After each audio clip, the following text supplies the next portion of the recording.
inapatikana katika juma hili ambalo tunaingia. Kristo alikufa, Kristo alifufuka. Hata katika liturujia yetu ya kila siku tunapoambiwa tutangaze fumbo la imani, haya ndiyo maneno ambayo tunataja. Ndani ya imani yetu, haya matukio ya kifo na ufufuko ndiyo basi yanatia nguvu maisha yetu ya imani. Kristo katika ufufuko wake analete ushindi. Kristo katika ufufuko wake analete maana mpya katika maisha yetu.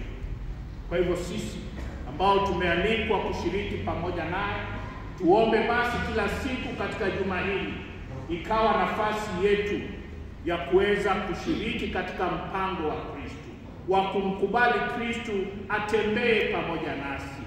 Tumbebe Kristo manyumbani mwetu, tumbebe Kristo kazini mwetu, tumbebe Kristo kila siku katika maisha yetu. Tumsifu Yesu Kristo.